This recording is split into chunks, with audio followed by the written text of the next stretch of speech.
வருகை இருக்கக்கூடிய அன்பு சொந்தங்களே, உங்கள் அனைவருக்கும் என் அன்பு கலந்த வணக்கத்தை தெரிவித்துக் கொள்கின்றேன். மரியாதைக்குரிய மாவட்ட உறுப்பினர் திவாகரன் கூட உங்கள் அனைவருக்கும் என் அன்பு கலந்த வணக்கத்தை தெரிவித்துக் கொள்கின்றேன். 4/3/2022 பொறுப்பேற்றப்போ அரங்கம் அப்பொழுது இடிக்கப்பட்டிருந்தது. அதற்கான பணிகள் வேகமாக நடைபெற வேண்டும், இந்த பணிகளை வேகமாக முடித்து பொதுமக்களுக்கு அர்ப்பணிப்புக்கு கொண்டு வர வேண்டும் என்ற நினைப்போடு இந்த பணிகள் மிக துரிதமாக நடைபெற்றது. இன்றைக்கு ஒற்றை அரங்கமாக இருந்த ரங்கசாமி செட்டியார் அவருடைய அரங்கம் என்பது இன்றைக்கு 9 அரங்கங்களை கொண்டதாக, ஒவ்வொரு அரங்கமும் 650 நபர்கள் அமர்ந்து ஒரு நிகழ்வை நடத்தக்கூடிய 3 அரங்கங்கள் 650 நபர்கள் நடத்தக்கூடியது.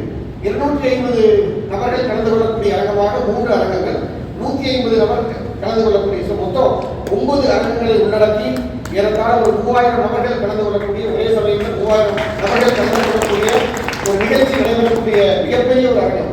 அதாவது மாநகராட்சியின் சார்பில் தமிழகத்தில் இருக்கக்கூடிய அரங்கங்கள் இதுதான் ஒரு முதன்மையான அரங்கம் என்று சொல்லக்கூடிய அதேபோல பார்க்கிங் வசதி 2000 இருசக்கர வாகனங்கள் மற்றும் 400 4 சக்கர வாகனங்கள் பார்க்கிங் செய்யக்கூடிய வகையில் மிக சிறப்பாக இந்த அரங்கம் கட்டி முடிக்கப்பட்டிருக்கிறது.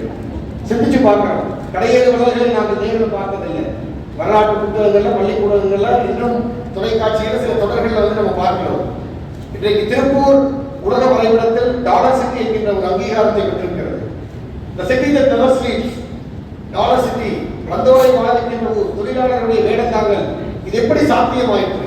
ஒரு குறுகிய காலகட்டத்திற்குள்ள, ஒரு 40 ஆண்டு காலத்திற்குள்ள ஒரு பெரிய உருமாற்றம் ஏற்படக்கூடிய வகையில பல்வேறு வளர்ச்சி திட்டங்களை செயல்படுத்துவதற்கு அந்த இடங்கள், போதிய இடவசதிகள், ஒரு கட்டமைப்புகள் இருந்த காரணத்தினாலதான் ஒவ்வொரு அரசும் பொறுப்பேற்ற போது ஊருக்கேற்ற தேவைகளை எல்லாம் அறிந்து அதை நிறைவேற்றக்கூடிய வகையில இருந்தது. அதற்கு முத்தாய்ப்பாக நம்முடைய எஸ்ஆர்சி ரங்கசாமி செட்டியார் அவருடைய பங்களிப்பு என்பது ஒரு பொது காரியத்திற்கு மட்டுமல்ல, இந்த தொழிலுக்கு ஒரு அச்சாரமாக எஸ்ஆர்சி ஒரு வில் போன்று அந்த தொழிலை முன்னெடுத்து பல தொழிலாளர்களுடைய வாழ்க்கையில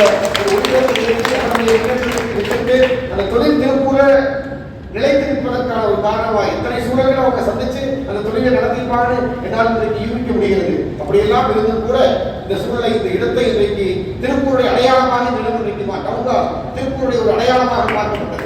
இப்படி அந்த அடையாளமாக இன்றைக்கு மாநாட்டரங்க மாறியிருக்கிறது என்று சொன்னால் ஒரு பெருமனதோடு அந்த இடத்தை வழங்கிய எஸ்ஆர்சி குடும்பத்தினரை நாங்கள் திருப்பூர் மாநகர மக்களின் சார்பாக இந்த உங்களை போன்ற வள்ளல்களுடைய பங்களிப்பு இல்லாமல் திருப்பூர் இந்த உயரத்தை எட்டியிருக்கார். ஜீரோபாய் பள்ளி 5200 பெண் குழந்தைகள், ஆசியாவில் பெண் குழந்தைகள் அதிகம் படிக்கக்கூடிய பள்ளி, அது ஒரு வரலாற்று சிறப்பு. இன்றைக்கு பேருந்து நிலையம் இன்றைக்கு எல்லாம் செயல்படுத்தப்பட்டிருக்கிறது என்று சொன்னால் அதற்கு உங்களை போன்ற வள்ளல்கள் திருப்பூருக்கு மனமுவந்து இடத்தை வாய் வழங்கிய காரணத்தினால்தான் அரசுகள் தொடர்ந்து பொறுப்பேற்ற அரசுகள் திருப்பூர் ஒரு வளர்ச்சி பாதையில் கொண்டு சென்று இந்த இலக்கை நாம் அடைந்திருக்கின்றோம். அதனால் ஒட்டுமொத்த திருப்பூர் மக்களின் சார்பாக எஸ்ஆர்சி குடும்பத்திற்கு நான் முதலாக நன்றியை தெரிவித்துக் கொள்கின்றேன். எஸ்ஆர்சி ரங்கசாமி செட்டியார் குடும்பத்தாரே ரொம்ப நன்றி, எல்லாருக்கும் ரொம்ப நன்றி. அதுதான் தெளிவா இருக்கிறது. ஏன் அவசரப்பட வேண்டும்? ஏன் இன்றைக்கு மாலை 4 மணி அளவில் தேர்தலுடைய அறிவிப்புகள் வர இருக்கிறதுங்க? நாங்கள் அதுதான் நினைச்சோம். இன்றைக்கு மத்திய பேருந்து நிறுத்தத்திற்கு முத்தமிழறிஞர் டாக்டர் கலைஞர் மத்திய பேருந்து நிலையம் என்று பெயர் சுற்றி இருக்கின்றோம். ஆனா இன்னைக்குமே அது பழைய பஸ் ஸ்டாண்டு தான். நாங்கள் பல முறை முயற்சி பண்ணி பார்க்கிறோம். பேருந்துகளில் மத்திய பேருந்து நிலையம், முத்தமிழறிஞர் டாக்டர் கலைஞர் மத்திய பேருந்து நிலையம் என்பதை பெயர் மாற்றம் செய்வதற்கு பல வகையில அரசு அதிகாரிகள் அழுத்தம் கொடுத்தாலும் கூட இந்த அரங்கம் தற்போது பல்வேறு சட்ட திருத்தங்களை மேற்கொண்டு இதை ஒரு மக்களுடைய பயன்பாட்டுக்கு, முழுவதுமான ஒரு மக்கள் பயன்பாட்டுக்கு எந்த நோக்கத்தோடு அந்த குடும்பத்தார் ஐயா அவர்கள் இந்த இடத்தை நமக்கு வழங்கினாரோ அந்த நோக்கம் நிறைவேற்ற வேண்டும் என்கிற நோக்கத்தோடு இன்னைக்கு மிக அற்புதமாக கட்டடங்கள் உருவாக்கப்பட்டிருக்கிறது. இதனுடைய பயன் முழுவதுமாக மக்களுக்கு கொண்டு சேர்க்க வேண்டும். அதனால அந்த முதல் நாள், முதல் அழைப்புதல்கள், முதல் நிகழ்ச்சியிலேயே எஸ்ஆர்சி ரங்கசாமி அவருடைய மாநாட்டரங்கம் என்கின்ற பெயர் தாங்கி அந்த நிகழ்வுகள் நடைபெற வேண்டும். இதே அரசு சில செய்யும் சொன்னார். எங்களுக்கு எந்த சந்தேகம் இல்லை.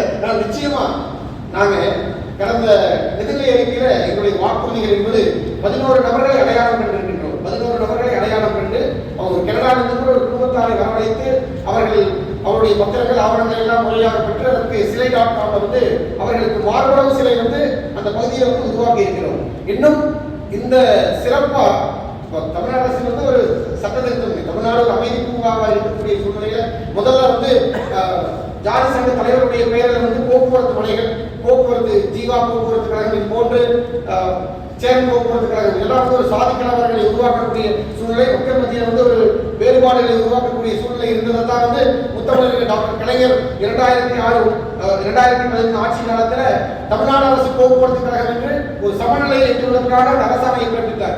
இன்றைக்கு சங்க தலைவருடைய பெயர்கள் வந்து நீக்கப்படுவது ஏதோ அவர்களுக்கான ஒரு முக்கியத்துவத்தை குறைப்பதற்காக இல்லை. இது வந்து ஒரு பொதுவான ஒரு காரியத்தினால இன்றைக்கு ஒரு சமூக நீதியை போற்றக்கூடிய ஒரு அரசாக, சம தர்மத்தை போற்றக்கூடிய அரசாக இந்த அரசு அந்த முடிவை எடுத்திருக்கிறது.